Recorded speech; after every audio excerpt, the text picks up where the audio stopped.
This video is an 8-year-old one, but this is called The Country Where a Qualifier Stopped a War, the real international break Africa. So I'm discovering a bunch of different like Copa 90 like series on their YouTube page. I've never seen this one before. Now you guys have told me 1,000,001 times that football has been used to stop wars, conflicts, etc., right? It's still kind of surreal to see when it actually is true.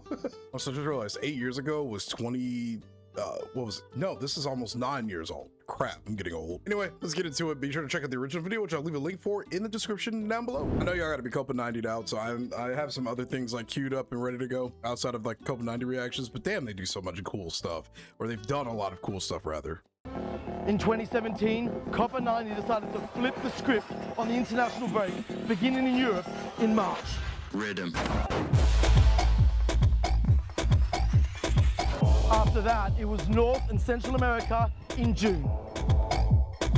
Yeesh. It was Asia in August. I need to see all these. What and the in heck? October, remember South America? Now, as the final international break of the year begins, taking over 32 countries on every corner of the globe, we've brought you to the cradle of civilization, where the international game holds more power than arguably anywhere else in the world. Il est important comme de l'argent. Ces matchs sont importants comme de l'argent. And nothing takes, looks, or feels the same as before, but one thing remains the same. The international break is on once again, and it means everything to this part of the world. Rhythm. What in the You have to feel the understanding of what it means for the people. La Coupe du Monde, c'est un peu comme le pèlerinage. For them, this is everything.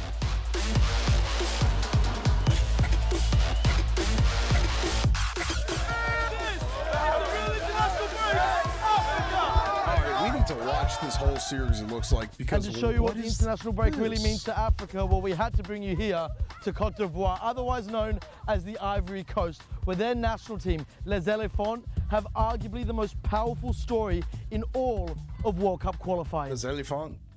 The year is 2005, and this nation is 4 years deep into a bloody civil war, which is in simple terms split the country in two between the rebel-held Muslim-majority North and the government-backed Christian-majority South. They needed to do an election. The president said no, it's impossible to do it in 2005 because you've got rebels with weapons, you've got people, so we can't do that in the north. But the opposition said it's impossible, we have to go to the election in 2005 because the constitution says that. So it was very tense in the country in 2005. Vous savez, la crise en Côte d'Ivoire a divisé des familles, a divisé, on va dire, la nation ivoirienne. Et ça faisait mal au cœur de voir mon pays divisé en deux. The conflict takes more than 4,000 Ivorian lives, as well as leaving millions more displaced. And despite the best efforts of the United Nations, multiple efforts at that, to try and find some kind of peace treaty, it fails. And the Ivory Coast, once one of Africa's most prosperous nations, is left in a state of perpetual despair. Nobody could really see a solution. Et il y avait une ligne rouge qui divisait le nord du sud. Amongst all I always get very sentimental when it comes to Africa-related stories, only because, you know, Africa, like many other nations, have dealt with a lot of crazy stuff too. But I guess it's because, you know, I'm a African-American, I guess.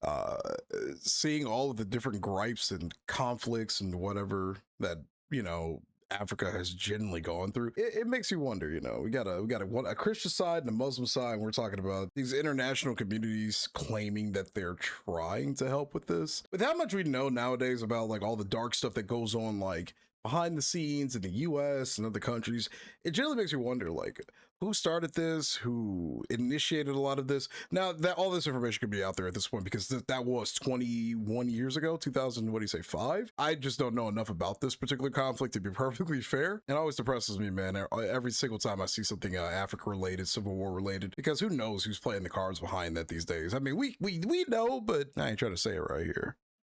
Et il y avait une ligne rouge qui divisait le nord the north du and the sud. south. Amongst all this darkness, a morsel of light can be found in a subject both Ivorians from the north and south feel just as passionately about.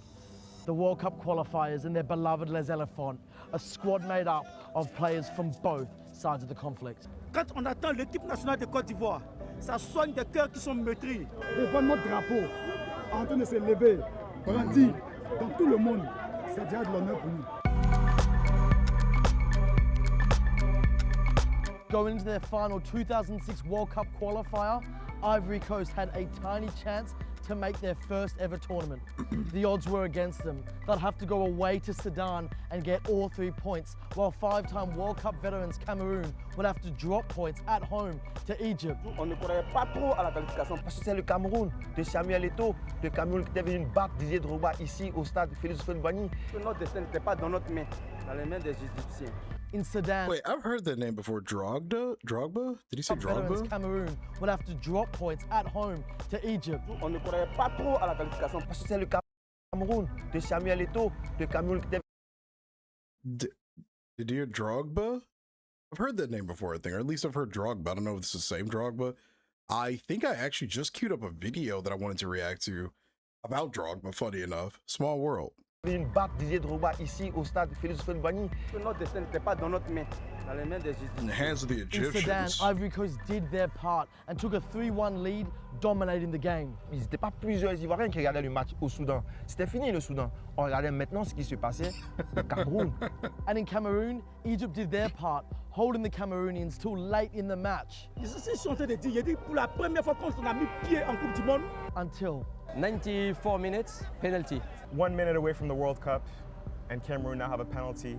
Ah, mais franchement, That's when the heads drop here in the Ivory Coast. the light was out, and just like everything else going on in this country at the time, all hope was lost. c'est le match, on est éliminé.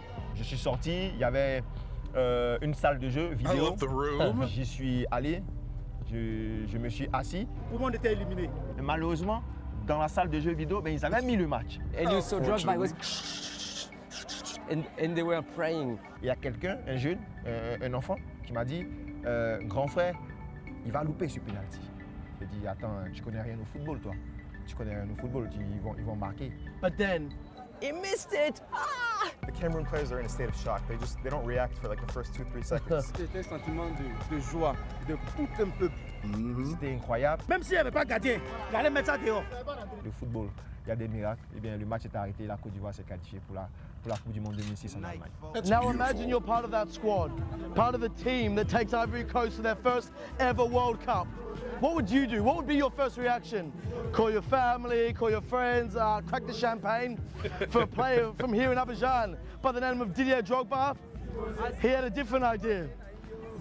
His first response was to call in the Ivorian travelling media. His second was to grab a microphone, and his third was to get his players all around him together, arm in arm with Kolo Touré, himself Didier, a Christian player, Kolo, a Muslim, arm in arm, and address the media and his nation. That's so powerful, man. Wow. Du nord et du sud, du centre à l'ouest. Vous avez vu, on vous a prouvé aujourd'hui que toute la Côte d'Ivoire peut cohabiter, peut jouer ensemble pour un même objectif, se qualifier pour le mondial. Vous nous avez promis que cette fête allait rassembler le peuple. Aujourd'hui, on vous demande, s'il vous plaît, on se met à genoux. Wow. Pardonnez. Pardonnez. Reunify, North and South. S'il vous plaît, déposez tous les armes. Faites les élections, organisez les élections et tout ira du mieux. Because we're all les elephants and we're going to the World Cup. Yes. It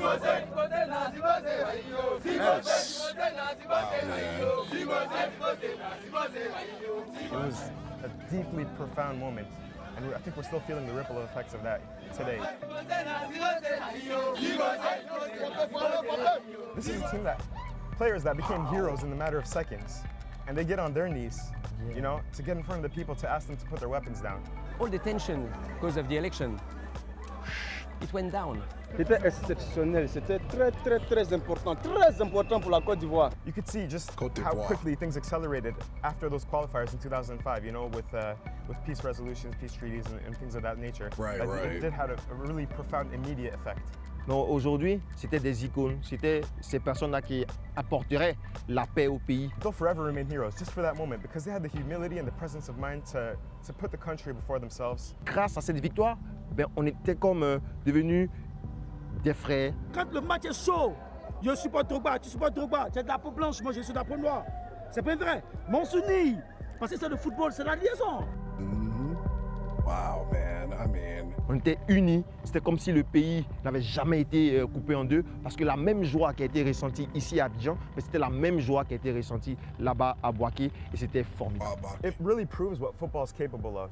I've never seen politicians really whip up that sort of unity and that nationalist atmosphere like I've seen football do it, and this is the perfect example of it. And whilst, yes, it would be naive to think that just that football result was the sole factor in resolving such a complex issue, when you speak to Ivorians, there's no denying the significant role Les Elephants played in reunifying this country. of course. C'est par le football que la Côte d'Ivoire a été vraiment unifiée. Et puis c'est le football qui réussissait à réunir ces deux parties de la Côte d'Ivoire. Et donc tout le monde était focalisé sur cette qualification pour la Coupe du Monde 2006. And that Sudan result was just the beginning of Les Elephants and Didier Drogba's power off the pitch. He received the Ballon d'Or, African Ballon d'Or. Okay. So Didier Drogba did. Didier Drogba did. And he asked the president, I would like, Mr. President, to go to Bouaké. Because at that time it was like two different countries. He pretty much said, right. you know, Mr. President, I'd like to play our next match against Madagascar in Bouaké. Bouaké was the center point of the rebel stronghold. Yeah. And he's saying the president, these rebels are against this president. These rebels are trying to, you know, dethrone this president. Absolutely. And he's saying, hey, president, alongside yourself, I want to go and play a game there. A lot of Ivorians have never been there before. They don't know how they're going to be welcomed. They don't know if there's any hostility. Why did Drogba do this? He didn't have to do this. He wanted to do something for his country. Representation amongst national respect teams is that, very, man. very important. I see this sometimes, you know, elsewhere around the continent where people say, yeah, that's the national team of Abidjan, not the national team of Ivory Coast, you know? They don't come play in the East and the West. They don't come play, you know, everywhere else. That's really, really important to go and play in different parts of the country. Again, course. Drogba understood that before anybody else in the Ivorian Federation, before any of the country's politicians, and that, again, accelerated those peace processes even further. Didier Drogba, c'est plus qu'un footballeur. Drogba, c'est même plus qu'un homme politique. C'est peut-être plus qu'un imam, plus qu'un prêtre, un pasteur. Il est comme Jésus-Christ de Nazareth en Côte d'Ivoire. Il est comme le prophète Mahomet pour les musulmans en Côte d'Ivoire. Il n'est plus joueur pour moi, c'est un messager, tout court. Quand je parle de Drogba, il a chié d'épaule. That is beautiful. Knowing how much so many African countries have, I'm getting a little emotional about that one. Shit.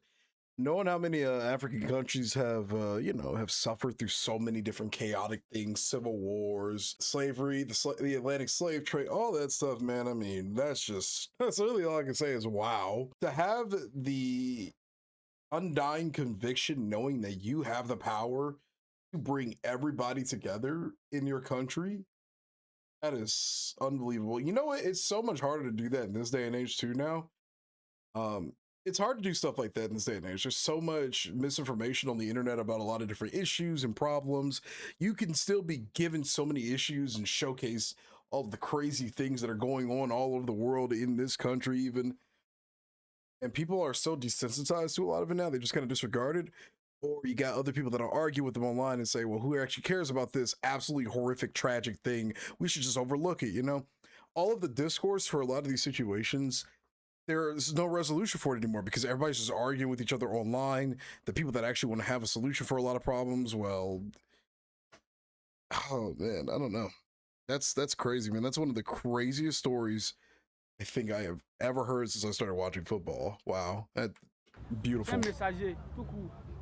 That's like his just God-given talent, his trait. Oh, ça me fait... C'était passé. Now, 12 years later, as another World Cup looms around the corner, the hopes and dreams of this nation lie on the shoulders of Les Elephants once again. And once again, it's come down to the final qualification match. This time, they're at home to Morocco. And Morocco are the guys who are in the top place and the only place that will send you to the World Cup. So Côte d'Ivoire, they've got no choice but to win. When it comes to World Cup qualifiers, it doesn't get any bigger. This is a do or die match. For me, this is one of the biggest games, not only in the African section, but in the entire World Cup qualifiers. Ivory Coast win here at home. They go to the World Cup for a fourth consecutive time. The first African country to ever qualify for 4 consecutive World Cups. And then you've got Morocco.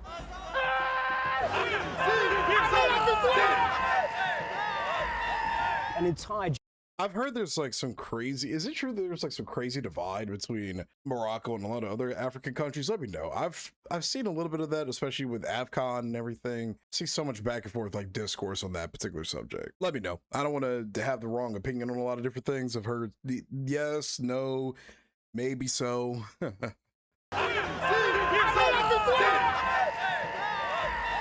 An entire generation has missed out on getting to the World Cup. They draw or they lose, Morocco go to the World Cup and they qualify for the first time in 20 years. You don't get many travelling fans in African football, but today the Moroccans have really come out and supported their team. So it's massive for both countries today. What the hell? Fuck, it's on.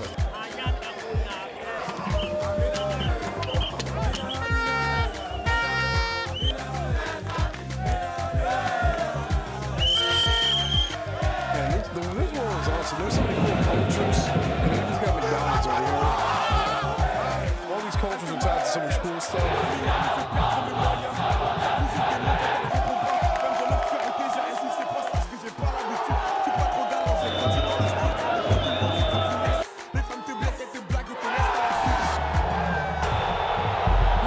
That's not good. Holy smokes, look at the Moroccan side. They got to score 2-0. It's as simple as that. They have to win. Fight after fight is happening in every corner of the stadium. Whoa.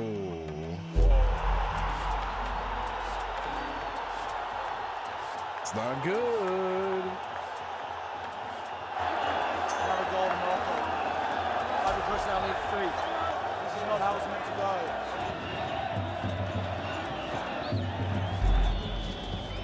Half time, we're taking a break from the craziness up there because it's just getting a bit too tense. They're heartbroken. As heartbroken as they are, well, they shouldn't be surprised.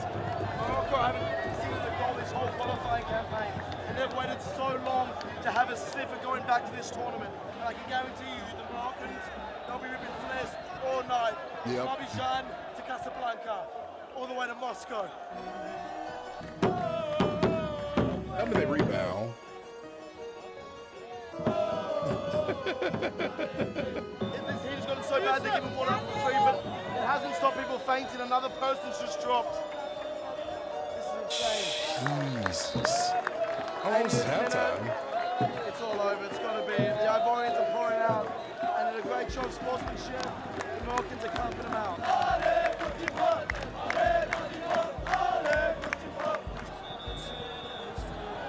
After 20 years of waiting, it's happened.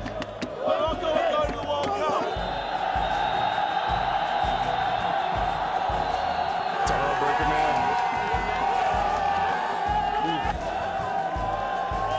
And you know they're going to let them know, too.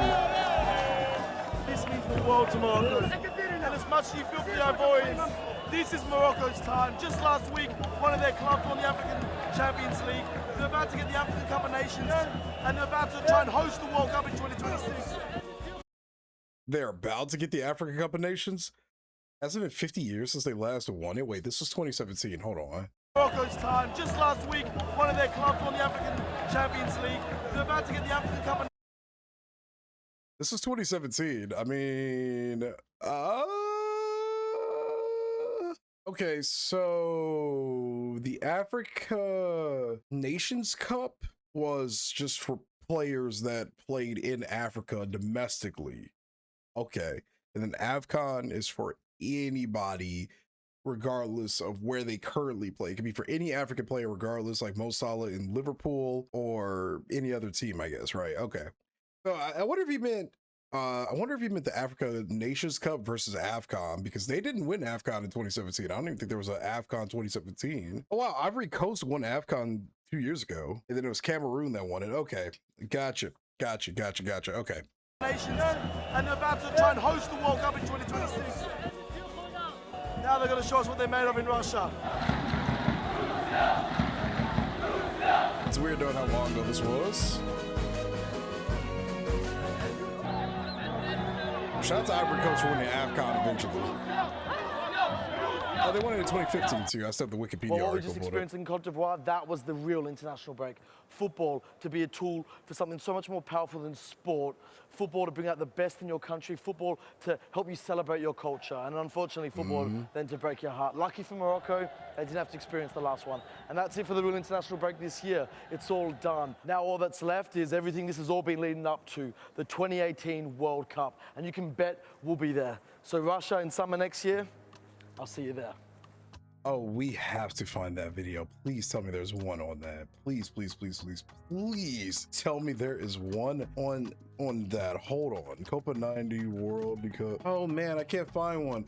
I do know that they have one on CONCACAF, which is like the US, Canada, Mexico, the Caribbeans, and so forth. I definitely want to watch those two. There's two parts. There's part 1 and part 2. That's what 2 parts means, Jay. From corruption to being able to stop entire wars to saving lives, and in some cases, some people losing their life because of the chaos of the sport. I don't think there's a single football story that I have watched where I haven't been blown away yet. All of this is so surreal. You've got teams that play on these coastal cities that have history with the water. You've got all these countries that have seen different civil wars. I can't get over how insane this shit is, dude. I've been studying football for what, 7-ish months now, maybe 8 months, like consistently. I know my uploading is like kind of slowed down a little bit, but I've still been watching, keeping track of things. I'm still mind blown every single time we see more crazy shit like this. I'm definitely gonna be checking out the international break series though. Hopefully they do another one of those. They didn't do one for the 2026 World Cup, it looks like. I'm down for more Copa stuff, man.